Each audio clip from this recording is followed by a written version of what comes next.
Ellie, antes de começarmos este episódio, temos um anúncio para fazer.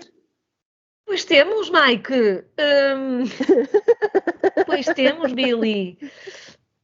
E eu ainda não comecei a ler o livro, mas dia 20 de março, falta imenso tempo, dá para ler 3 ou 4 livros até lá.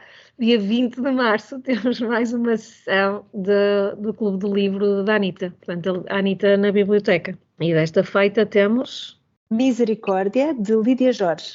Misericórdia para ti também.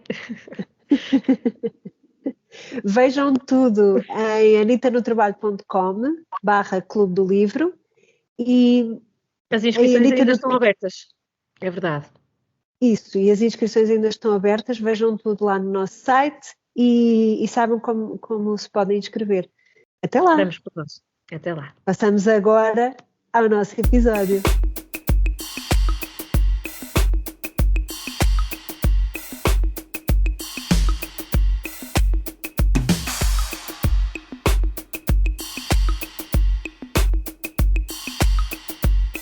Século XXI, ano 2024. Enquanto vivemos uma nova revolução que se adivinha transformacional para a humanidade, a Anitta questiona-se sobre o progresso limitado no que se refere a questões como a igualdade de género e o impacto que também têm na forma como este e outras revoluções se desenrolam.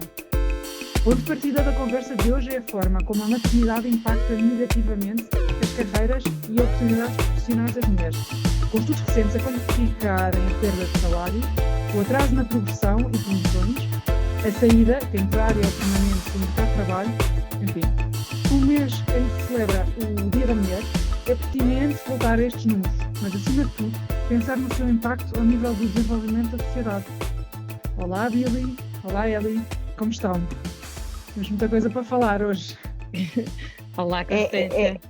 Olá, é encantador chegar a 2024, ao mês do Dia da Mulher e pensar, quer dizer, na verdade não é uma novidade, não é? Nós vemos as estatísticas e os dados e só vêm pôr no papel uma sensação que acho que todas nós já sentimos várias vezes na pele.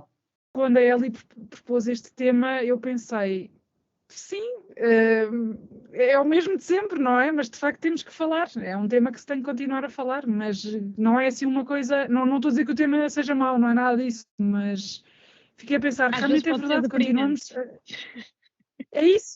a ter que falar sobre isto, claro que estamos melhores do que há 100 anos, sem dúvida. Aliás, o século XX, sobretudo a partir dos anos 70, foi uma mudança radical, mas ainda estamos muito longe de uma situação ideal ou de uma situação boa, né? Já nem falo em ideal.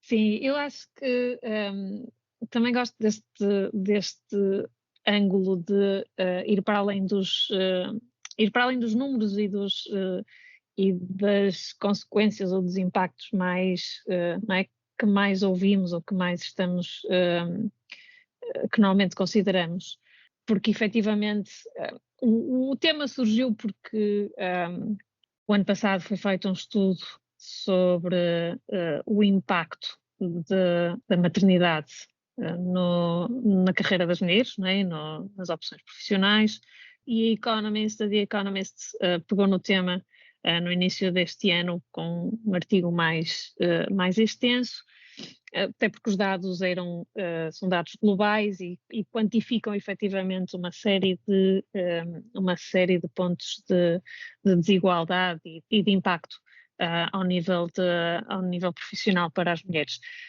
Mas à medida que fui lendo e à medida que fui pensando, o tema também me trouxe-me este elemento, esta dimensão da lentidão, não é? Do progresso e às vezes até do retrocesso, principalmente dos últimos anos com a pandemia, mas também do impacto que tem ao nível da própria sociedade, não é? E de estarmos, e para mim tem sido fascinante ver, não é, como é que temos evoluído em termos tecnológicos nos últimos tempos e a velocidade vertiginosa dessa evolução, mas uma das questões é continua a haver enviesamento também, não é? Numa das revoluções que vai ditar muito do nosso futuro enquanto sociedade. E achei curioso, não é? Este ponto de reflexão em que tu pensas no que está a acontecer em termos de revolução tecnológica, para além do que é para além do que é o impacto mais evidente, não é, de métodos de trabalho ou de formas de trabalho, acho mesmo que terá uma extensão maior, e fica a pensar que não temos a representatividade, uma vez mais, não é? E obviamente que estamos aqui a falar da questão de género mais particularmente, mas também temos outras que são igualmente importantes, que continuam a não ter a representatividade e, portanto terem parece uma oportunidade perdida também, não é? De darmos um passo em termos de igualdade. E esta semana, ou semana passada, a Google estava sob fogo por causa de alguns problemas de enviesamento que se tornaram muito evidentes, mas no que é o oposto do que seria normalmente expectável, não é? Porque a certa altura a funcionalidade de criação de imagens estava a tentar evitar o enviesamento normal de só homens brancos, e então estava a ter um efeito perverso no que estava a gerar, e portanto esta questão da igualdade, eu acho que vista por este prisma também tem todo um quê de interessante para ser falado. Por falar em igualdade, eu assino a newsletter da autora das Mulheres Invisíveis, e no último e-mail que ela enviou tinha 2 assuntos que fazem rir para não chorar. Um deles faz mesmo rir para não chorar, o outro é só o normal para nós. Então, o primeiro assunto era precisamente a luta contra o enviesamento na inteligência artificial, o ter em conta dos modelos femininos, etc, etc, etc. Então, o que é que foi criado? Foi criada uma ferramenta, ela dizia, não era bem isto que nós tínhamos em mente quando pedimos mais igualdade, mais representação. Foi criada uma ferramenta para tu introduzes uma fotografia de uma mulher vestida e esta ferramenta de inteligência artificial produz-te uma imagem dessa mulher despida. Sim. Pronto, isto era o tema número A, pronto, ela fala com uma... Novos brinquedos. Novos brinquedos, sim, perverso, continua sempre, ou seja, a tecnologia, em vez de vir esbater essas diferenças, parece que vem ainda, pronto, vem no seguimento desta misoginia que continua a estar sempre presente. E depois o segundo assunto, que é um assunto muito sério, que é a distribuição e a utilização do espaço público. Tinha 2 estudos, eu penso que feitos em Barcelona. Um deles era a utilização de uma zona de parque, não era infantil, era um parque mais juvenil, com área mais juvenil, com uns campos de basquetebol e depois umas zonas de estar e com mesas e não sei o quê. E então a utilização dos campos era feita particularmente ou especificamente ou quase só especificamente por rapazes, poucas raparigas, e as raparigas ficavam nas zonas periféricas, inclusivamente uma parte que ficava assim tipo num vão, que ela explicava lá, um vão onde elas se sentiam mais protegidas em geral. E o outro estudo era uma análise comparativa dos pontos, era a mesma imagem, que é umas escadas de madeira à noite, e com a iluminação pública e não sei o quê. E então está marcado para onde é que os homens olham e para onde é que as mulheres olham. Os homens olham para a escada, porque vão subir a escada, olham para a escada. As mulheres olham para o lado da escada, os 2 lados da escada, porque as mulheres estão sempre a ver se está alguém escondido, se está alguém ali pronto para atacar. E depois eu pensava, de facto, eu nunca vou correr à noite, precisamente por isto. Quando eu ia correr de madrugada, ainda era de noite, eu nunca ia para a zona das docas, porque era a zona das discotecas e dos bêbados, ia sempre para o meio da cidade, e quando encontrava grupos de pessoas reunidas, cruzava o passeio e ia por outro lado para não me cruzar com essas pessoas. que é uma preocupação que obviamente o Paulo não tem, o Paulo não precisa ter. Enfim, foi o meu desabafo. Não tem muito a ver com as mulheres, mas quer dizer, não tem muito a ver com as mães e a perda de rendimento, mas tem muito a ver porque parece que estamos a vincar e continuamos a vincar e passam os anos e vem a tecnologia e vem a legislação e vem não sei o quê, mas estas diferenças parece que continuam a ser cada vez mais vincadas. E como é que estamos em 2024 ainda é assim? Mas sabes que isso em relação a, por exemplo, as mulheres sentirem-se mais vulneráveis, eu não quero ser uma negative Nancy, mas acho que, não sei se isso alguma vez vai desaparecer, porque a verdade é que as mulheres são, mesmo em termos físicos, uma mulher, claro que não posso generalizar, mas um homem terá sempre mais força do que tu. Os homens também podem ser atacados, hein?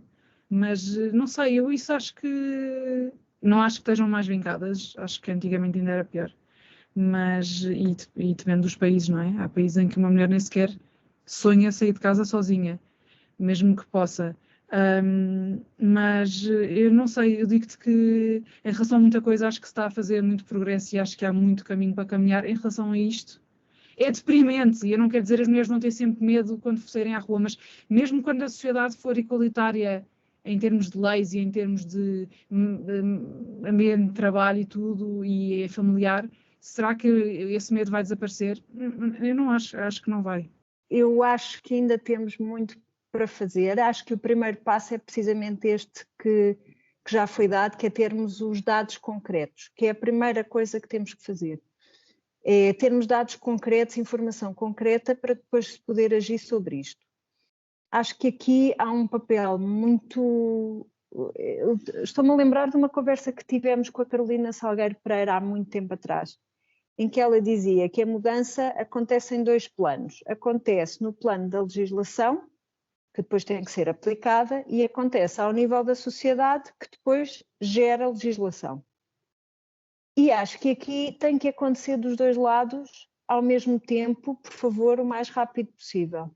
Sendo que, na parte da sociedade, eu diria que o mais importante é uma questão de transparência.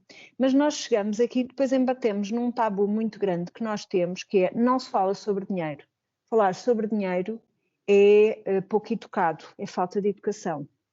E eu acho que isto acaba por ser uma versão do divide and conquer, não é? Porque se não se souber, também não se pode fazer nada sobre o tema. E então acho super interessante, por exemplo, aquelas iniciativas que a gente lê, por exemplo, na Islândia, em que se vai equiparar as posições todas nas empresas e saber quanto é que uns ganham, homens ganham, mulheres ganham e ajustar tudo. Eu sei que há mais coisas, há mais fatores que influenciam quanto é que pessoas a fazer o mesmo papel, a mesma tarefa numa empresa ganham. Por exemplo, o Paulo trabalhava numa multinacional essa na qual a Ellie também trabalhava, em que bastava tu seres expat versus local para teres um salário diferente. Bastava tu seres, por exemplo, quando estávamos no Panamá, o Paulo era um expat baseado em Portugal, portanto, a maioria das vezes ele recebia menos do que as pessoas que estavam nas posições abaixo dele, que calhavam a vir de um país com um poder aquisitivo ou um salário de base mais alto. E eu entendo tudo isso. Ao mesmo tempo, nós não podemos continuar a utilizar esse raciocínio para justificar coisas que já não são justificáveis. Os artigos falavam muito também na questão da percepção, que é, isto é mais além do salário, não é? A percepção de que uma mulher que é mãe, pronto, já não se vai dedicar. Um homem que é pai é fabuloso, leva os parabéns e um aumento. Então, não sei como é que a gente muda isto. Eu acho que é uma parte de mindset feminino que temos que realmente mudar, isso sim. Mas também não podemos culpar as vítimas da discriminação da qual são alvo, não é? Eu acho que há, obviamente, o fator cultural e educacional, ok? Nós ainda vivemos os efeitos de uma série de educação, de hábitos, cultura, que se repercutem, não é? Ou seja, que nós só só agora, acho eu que só agora começamos a ter gerações que se veem mais de forma igualitária, ok? Que não fazem tanta distinção entre funções, entre papéis, que começam a ter exemplo em casa também de uma maior, de uma distribuição mais igualitária do que são, não é? As tarefas de casa, do que é a gestão da família, do que é o cuidar dos outros, mas também ao nível profissional, não é? De ver menos ou pensarem menos em barreiras naturais para as profissões, as saídas profissionais, os caminhos profissionais que decidem. E, portanto, acho que de forma orgânica, e espero que se verifique, acho que com a entrada das novas gerações no mercado de trabalho e especificamente em posições de tomada de decisão, com a substituição de gerações, que acho que vamos ter um maior impulso, ok? Que vamos ter um impacto maior. Isso, não é? Acho que esse é o caminho orgânico desta forma ou desta problemática. Acho, e aí concordo, continua a não existir força suficiente na introdução de mecanismos ou de políticas que forcem, não é, a adoção já. Acho que há ainda muita cautela a ir impondo isto e vemos, por exemplo, a questão do número da imposição de cotas ao nível de direções e conselhos de administração e tudo mais em empresas, por exemplo, não é? Que se aplica a empresas cotadas e tens de ter, creio que 1/3 de mulheres no mínimo, mas que depois, não é? Primeiro estamos a falar de um número relativamente reduzido de empresas, apesar do impacto que possam ter em termos económicos. As repercussões também são mínimas, não é? Ou seja, as multas ou o cumprimento dos mínimos vai ser a norma, ou vai sendo a norma, porque depois também não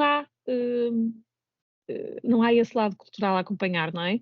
E, portanto, ou as medidas são impostas de uma forma mais drástica, mais dramática, ou então vamos estar muito dependentes desta que é a evolução mais orgânica disto. Mas eu acho que eu gostava de ouvir a vossa opinião, porque estes ângulos nós já fomos falando e eu acho que, não é, acho que estão muito presentes nas nossas conversas e nas conversas à nossa volta. Mas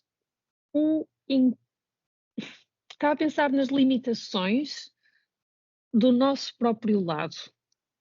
Ou seja, há toda uma luta, toda uma conquista por parte das mulheres de posições de maior relevo, posições de decisão, de chegarem a carreiras ou a caminhos profissionais ou escolhas profissionais, não é? Que é inegável, mas há um momento, ou acho que há uma série de efeitos, consequências, ou de fatores até que nós não temos tão presentes e que acho que com a maternidade se tornam muito evidentes, que é todo o desgaste mental, emocional, não é? Toda a carga mental, toda a dificuldade que é depois estando em posições de topo e, portanto, por aí também a dar exemplo.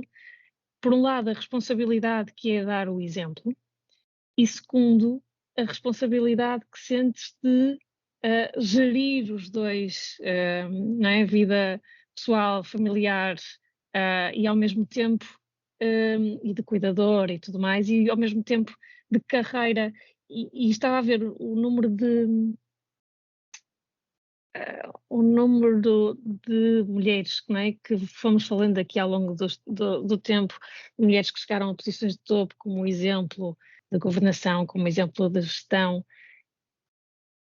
mas que resignaram, não é? Decidiram dar fazer uma pausa ou desacelerar no último ano, não é? E temos a Jacinda, não é? Como o nosso exemplo, mas temos também Nicole Sturgeon, temos CEO da H&M, temos uma das figuras do Facebook, ou ex-Facebook da Meta, temos a do YouTube, temos...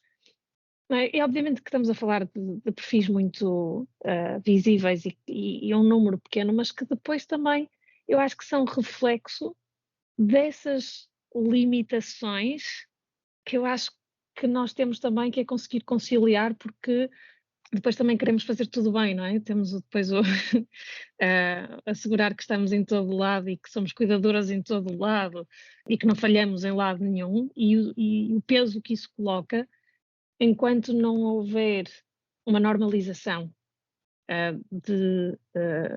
deste tipo de decisões, ou deste tipo de percurso, deste tipo de necessidades, e maior apoio em termos de necessidades, eu acho que também, não é, essas conquistas de vamos chegando a posições, vamos chegando ao topo, vamos conseguindo uma série de conquistas, mas ao mesmo tempo com todo o desgaste que tem, não é, como resultado. Eu acho que várias coisas. Uma, se a pessoa pensar no cerne, na raiz do problema, eu acho que continua a ser cultural. Se uma mulher sente sempre que se ela não fizer em casa, ninguém vai fazer, que é o que muitas de nós sentimos, porque se calhar não é que a casa tenha que estar perfeita. Eu então não sou nada uma pessoa completamente que acha que a casa tenha que estar impecável e super arrumada e super limpa. Para mim, desde que esteja decente, está bom. Mas uma coisa, portanto, a minha bitola já é baixa, sabe? Não é? Porque há pessoas que eu conheço que têm casas muito mais impecáveis. Isto para dizer que, se a minha bitola que já é baixa, sabe que se eu não fizer, o Tiago não vai fazer, porque se calhar nem vê, para ele é indiferente uma cozinha de pernas para o ar, para ele é indiferente que os quartos estejam com roupa por todo lado. E eu estou a dar o Tiago como exemplo, porque é o meu exemplo mais próximo, mas eu acho que a maior parte dos homens é assim. Se uma mulher sente que, se ela não se lembrar de e que os filhos hoje têm uma atividade extracurricular e têm que levar lanche, porque senão, não é? Sabes que o teu marido não se vai lembrar e os miúdos é que depois ficam com fome. São coisas minúsculas do dia-a-dia, mas que sobrecarregam o teu mental load, assim, de uma maneira, e tudo isso, e as consultas, eles já não vão ao pediatra há 2 anos, e não sei o quê, ou é super organizado.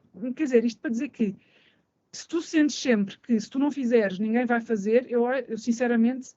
Então porquê que é? É porque os homens efetivamente são diferentes das mulheres? Eu penso muito nisto. Somos mesmo diferentes ou não? E se somos mesmo diferentes, será justo? Isto agora parece super machista o que eu vou dizer, mas será justo exigir aos homens uma coisa que não lhes é natural? Já é dar completamente a volta. Porque eu, obviamente, não quero ter este mental load na minha vida.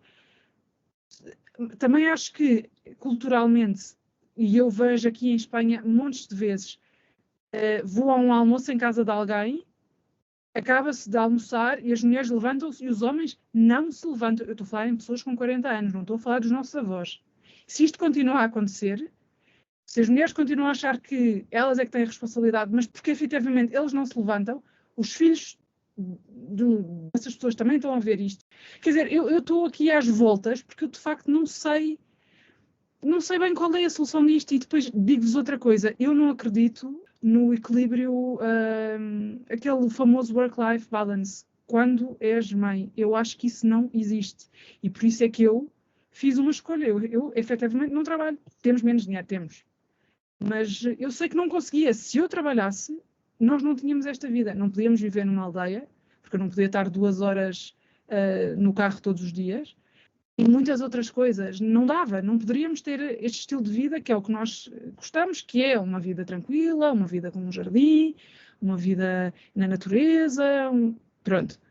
É uma escolha, sim, obviamente que sou privilegiada, porque o Tiago tem um ordenado decente, mas não tem um ordenado nada especial e eu tenho que fazer muitas escolhas. Não vou falar em sacrifícios, mas tenho que fazer muitas escolhas.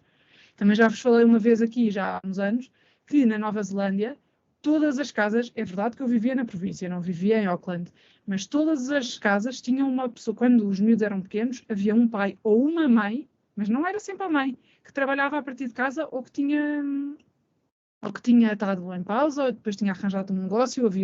Eu falei-vos no pai que tinha o negócio das molduras, lembram-se disso, pronto. E porque eles achavam mesmo que não dava, não, ainda por cima é uma sociedade que não tem os avós, por exemplo, eu aqui em Espanha vejo os avós a fazerem tudo e mais alguma coisa. E eu, como também não tenho os avós aqui, lá está, mais uma razão para não ter a mesma disponibilidade. Mas aí que não há uma família nuclear tão forte e que dê tanta assistência, eles já chegaram a essa conclusão que não dá. E sim, se calhar são menos ambiciosos, se calhar nunca, como têm que tirar uns anos, ou as mulheres, ou mesmo os homens começam a trabalhar part-time a partir do momento em que têm filhos, nunca vão ter grandes carreiras. Não, mas para eles isso não é o mais importante. Há aqui coisas que eu acho que começam de facto em casa, mas também vos digo, se eu tive esse luxo, mas também essa escolha de me dedicar à família, e agora no outro dia ouvi, já não sei se foi num filme, se foi alguém me perguntava, mas está a trabalhar? E ela dizia, não, eu agora dedico-me à minha família. Eu pensei, olha, isto é bom, em vez de eu dizer, eu nunca sei o que é dizer, eu dedico-me à minha família, pronto, eu estou a tomar conta da minha família. Mas também, porque eu depois não posso pedir ao Tiago que faça tanto em casa como eu, porque no fundo ele passa 10 horas por dia a trabalhar fora de casa e eu estou dedicada à família, mas os meus filhos, no fundo, estão a ver um modelo completamente clássico de que a mãe se encarrega da casa e o pai se encarrega do ganha-pão. E será que eles também vão crescer com isso? Ou será que eles vão perceber que isto foi uma escolha que os pais fizeram? Não foi uma escolha que me foi imposta como tinha sido às nossas avós? Não sei, mas acho que sim, que as leis são super importantes, que era aquilo que a Billy dizia. Isto é a montante e a jusante, não é?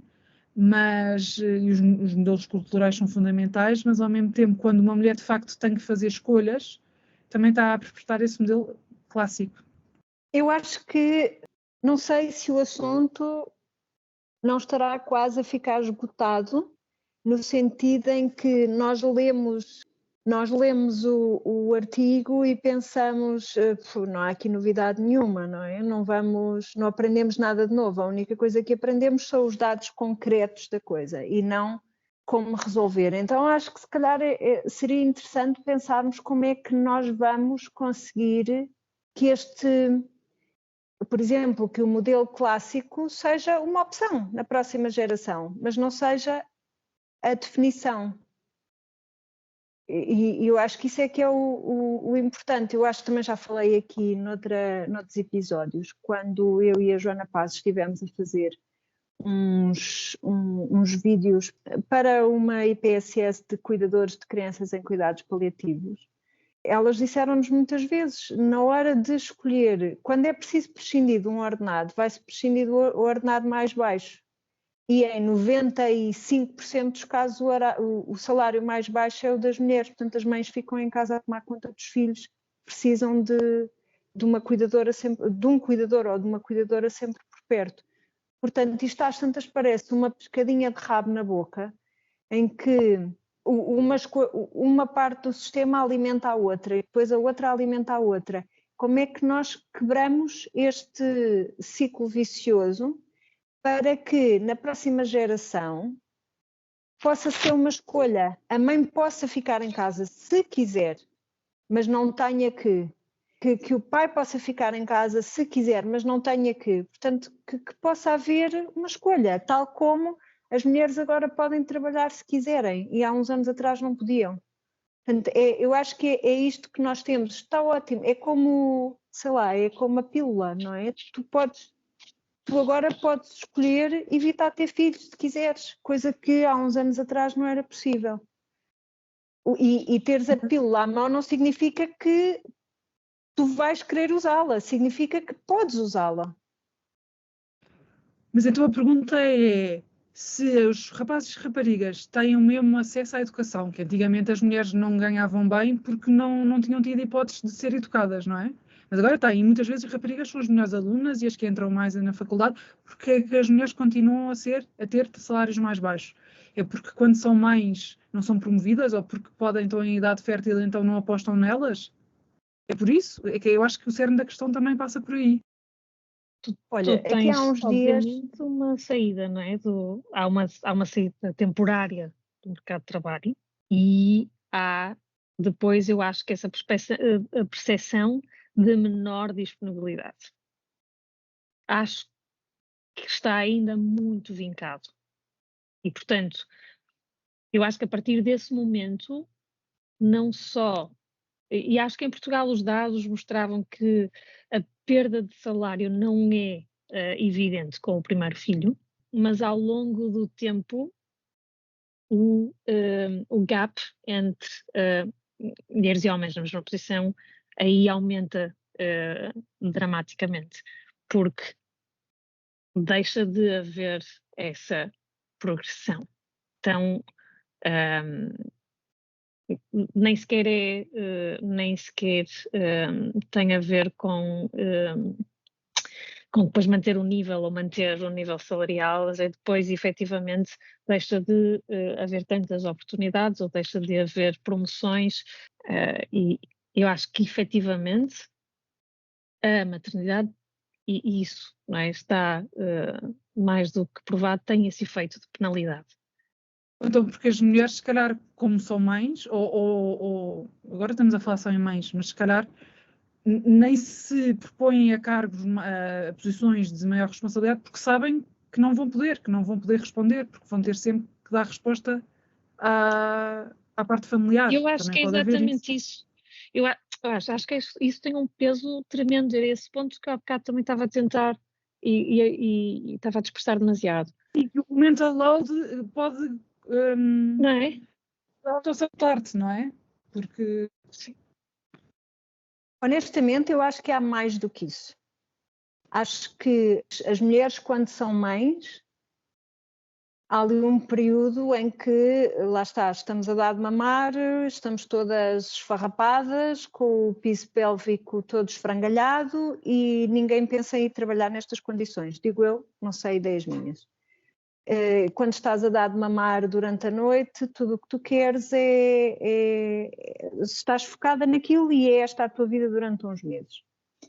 O que é que eu acho que acontece? Acho que acontece muito no regresso ao trabalho, haver da parte da mãe, o que acontece é que eu tenho as horas contadas e eu conheço N mães que me dizem eu nunca trabalhei de forma tão eficiente como depois de ser mãe. Isto é o que se passa no interior da cabeça das mães.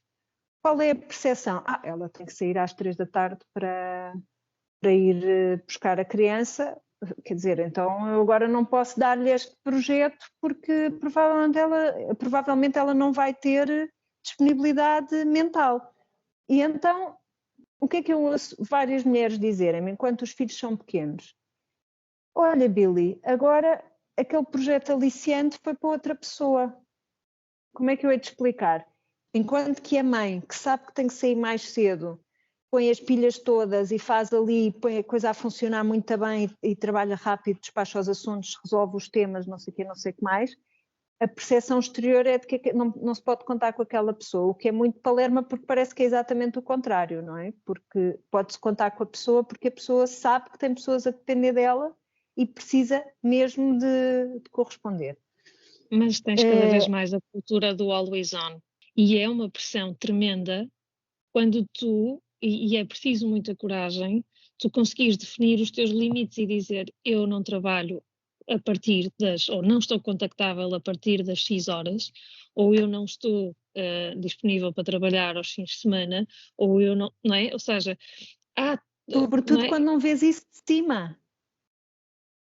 Sim. Mas não é? tens toda essa... Por exemplo, o Paulo, na Argentina, tinha um manager, o diretor do escritório local, que bloqueava a agenda dele, não sei se era a partir das 6h30, se das 7, e não respondia nem a partir das 7, nem aos fins de semana, e era o exemplo que ele dava, e assim fica tudo muito mais fácil. Mas se não tens esse exemplo a vir mas não de cima, é a norma, exatamente, sim.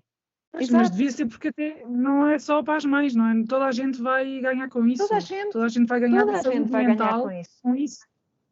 E aliás, eu acho que isso devia haver já legislação sobre esse assunto. Não E eu pode acho estar que há sempre legislação sobre esse assunto, e acho mesmo que cá em Portugal, por exemplo, também há legislação sobre esse assunto, não se poder, e agora na sequência da pandemia foi feito isto. O que é que acontece? Há sempre maneiras de contornar a legislação, nomeadamente, cá em Portugal a legislação aplica-se aos trabalhadores por conta de outrem. Todos os falsos recibos verdes não são trabalhadores por conta de outrem. Uma amiga minha escreveu-me uma carta agora, porque eu fiz anos, e ela fazia uma reflexão sobre tanta revolução tecnológica, tanta coisa, e no fundo continuamos a trabalhar tanto ou mais do que antigamente. Que parece uma coisa muito básica, mas é verdade, se pensares, tanto progresso e continuamos a esfalfar-nos e ainda temos, quer dizer, antigamente, como não havia internet, vinhas para casa e se houvesse uma emergência brutal, telefonavam-te para casa, mas quer dizer, se a fábrica tivesse a arder, não é? Não passava pela cabeça de ninguém contactar-te que tu estivesse disponível fora das horas de trabalho. Portanto, no fundo até retrocedemos. Mas que é o capitalismo selvagem? As pessoas nunca estão satisfeitas e querem sempre mais? Ou acho que o progresso deveria ser progresso não em termos financeiros, mas em termos de acabar com as desigualdades do mundo e das pessoas terem paz e sossego. Eu acho que isso pode ser tema. Há um livro que saiu agora há pouco, em que eu acho que ele é um economista, mas que fala exatamente do fim do capitalismo, ok? E dos sinais todos da evolução para um sistema económico diferente. E acho que toca exatamente neste ponto também, não é? Do consumismo desenfreado que está, não é? Associado e da produtividade, não é? Do culto da produtividade que estão na essência do capitalismo, mas que a evolução, não é? Da sociedade, a evolução do sistema económico já está, não é? A passar para exatamente essa mudança de paradigma, não é? Que é uma maior qualidade de vida e um maior e um equilíbrio, portanto, que sistema, não é? Ou que que sobreviverá, não é? Ou que tomará o lugar do capitalismo nas próximas décadas. Por isso é que eu acho que volta a ser pertinente aquela questão que a autora das Mulheres Invisíveis mencionava lá em jeito de brincadeira, não é? Portanto, nós queremos que o novo modelo económico seja para todos, seja inclusivo, seja igualitário, tudo isso, tal como gostaríamos que a tecnologia fosse para todos, inclusiva, igualitária, nananã. E, contudo, a inteligência artificial, que é a grande revolução, é a revolução que estamos a viver atualmente, continua a mostrar todos os preconceitos, os biases a favor de uns em detrimento dos outros, e quando ela diz com muita graça, quando dissemos que queríamos uma ferramenta que tivesse a mulher como papel principal, não sei o quê, nananã, não era bem nisto que tínhamos pensado, não é? Não é bem uma ferramenta que desse para as mulheres. A inteligência artificial vai buscar todos os paradigmas que já existem, não é? E é feita que foram feitos por pessoas enviesadas. Diria até que por homens, mas está bem. Mas era exatamente esse o ponto inicial também que falávamos, não é? O facto de as mulheres ainda não estarem representadas, as mulheres e outros grupos sociais que não estão tão representados no que é esta revolução, não é? No que é a definição, no que são as bases, a fundação desta revolução, que impacto é que isso terá, não é? Porque temos também modelos enviesados e premissas enviesadas que depois são visíveis, não é? Na forma como estas ferramentas e todos estes sistemas operam. Muito bem. Então, e como é que continuamos daqui? Com muita esperança. Sim, com muita vontade de quebrar o ciclo vicioso, com muita vontade de intervir não só na nossa geração, como também na educação da próxima geração, com muita vontade de mostrar que se pode escolher um modelo clássico ou não, e que tudo está certo, e que só porque umas escolhem um modelo clássico não significa que todos temos que escolher um modelo clássico, só porque umas pessoas escolhem um caminho alternativo não significa que todos temos que escolher um caminho alternativo, e que há um leque de possibilidades à nossa frente. Olha, basicamente arregaçar as mangas e continuar a lutar. E outra coisa que o Tiago me dizia ontem, sim, porque não sei o quê, porque eu sou um feminista, a rir-se. Eu dizia-lhe, mas é que o feminismo só irá para a frente quando os homens forem feministas. Eu acho que também é muito por aí. Só quando os homens efetivamente respeitarem as mulheres e perceberem que a questão da luta de mulheres e do feminismo é uma luta humanitária e não só das mulheres, eu acho que só nessa altura é que isto avança, acho mesmo. Eu tenho que dizer que receio muito, porque nós estamos a gravar isto em plena campanha eleitoral, apesar do episódio já só ir ser lançado depois das eleições.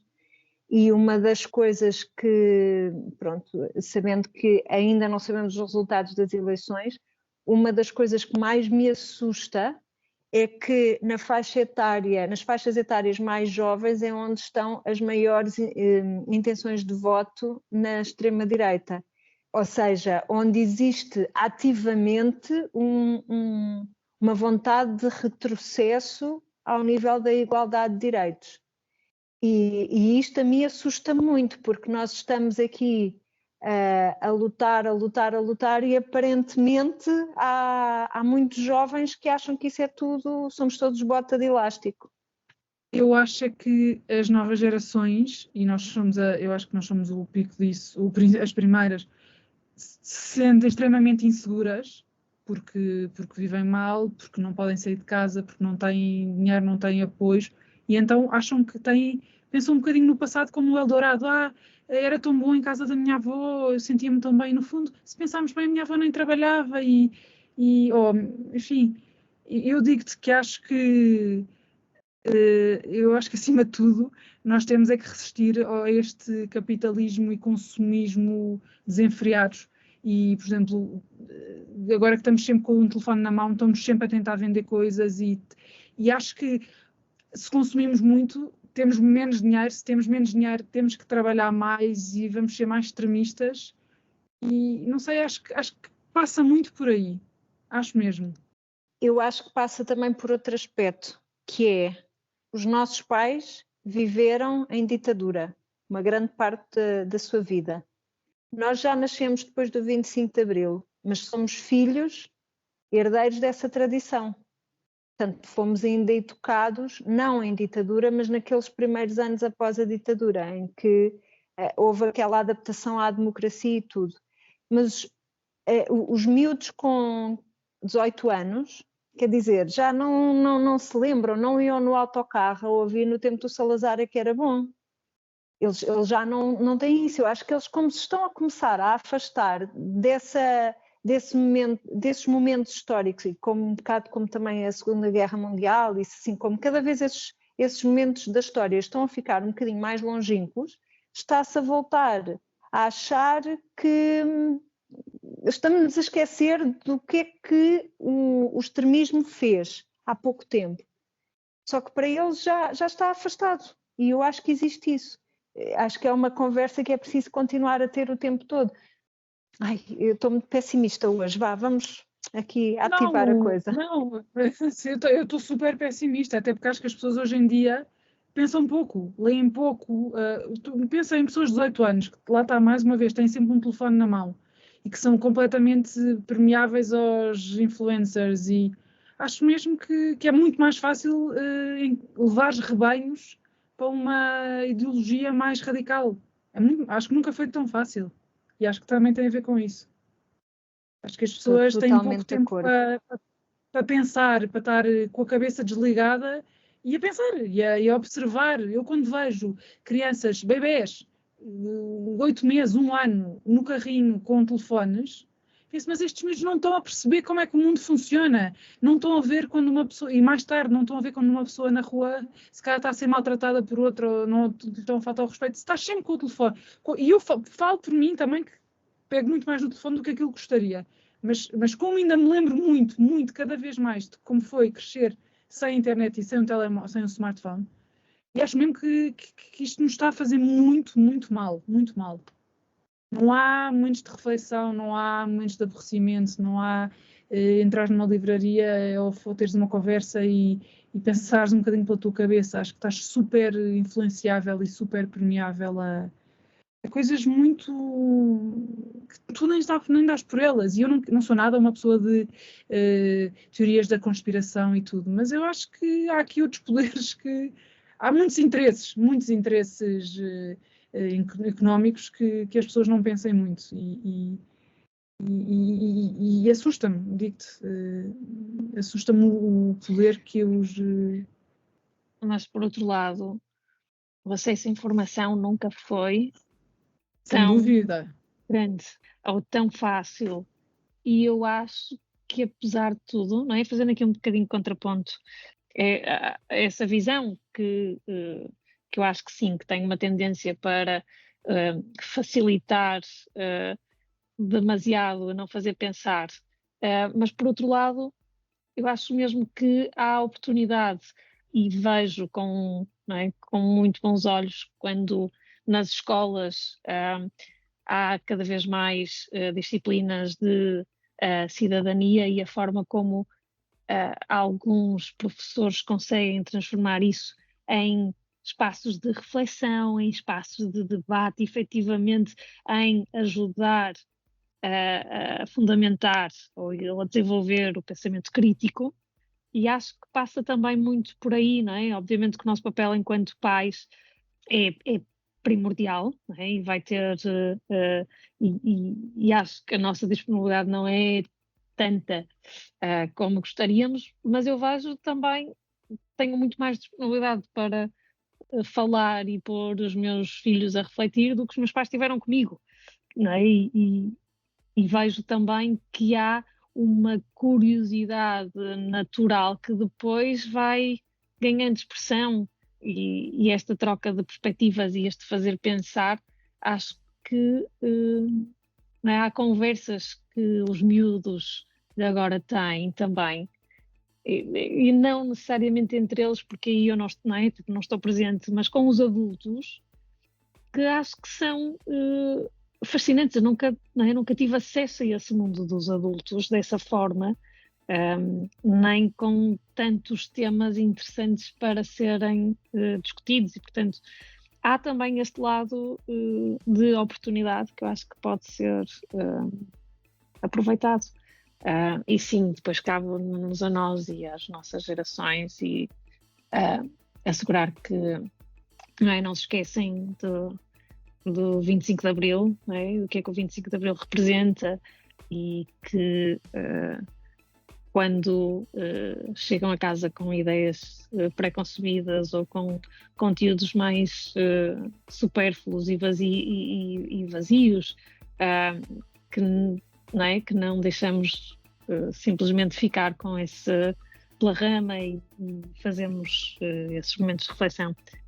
Quero acreditar que as novas gerações também podem ser um movimento catalisador de mudança positiva.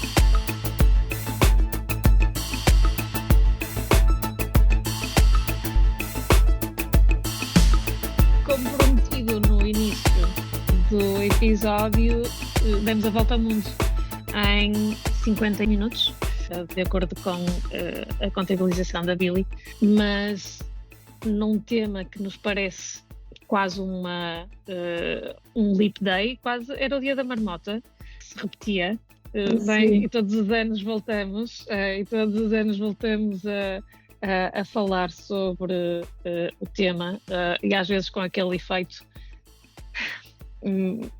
quase sem esperança, mas ao mesmo tempo eu acho que tocamos em pontos que continuam a ser relevantes e que continua a ser importante falar e pôr para fora e assegurar que não somos vencidas pelo cansaço também e pela frustração desta linha de progressão tão mais lenta daquilo que nós gostaríamos. Contem-nos também, Anitos, como é que veem esta questão, como é que tentam que não se perpetue para a próxima geração este fenómeno. E contem-nos tudo, não nos escondam nada, através da querida Anita, através do Instagram da Anita no Trabalho. Somos todas ouvidos e obrigada também por estarem aí e por nos ouvirem aqui a divagar, e até breve. E antes de irmos, não nos podemos esquecer, Eli, temos já a data para a próxima sessão do Clube do Livro marcada. Vejam tudo em anitanotrabalho.com/clube-livro e até breve.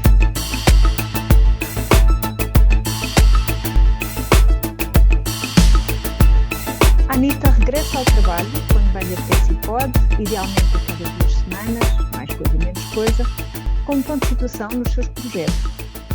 No entanto, como boas aspirantes à omnipresença, continuamos ligadas no Instagram em Anita_no_trabalho e ainda em anitanotrabalho.com, onde poderão conversar connosco através da secção Querida Anita. Para consultas mais específicas, a Anita está disponível para sessões individuais pela sua comunidade em anitanotrabalho.com/consultório. Anita no Trabalho é um podcast produzido por Ana Isabel Ramos, designer, ilustradora e knitwear designer em airdesignstudio.com e no Instagram como air_billy, por Eliana Soares, marketeer e estratega em departamentodmarketing.net e no Instagram como Alice_in_Wonderland, e a participação especial de Constança Cabral no Instagram como Constança Cabral. Até breve! Até a próxima!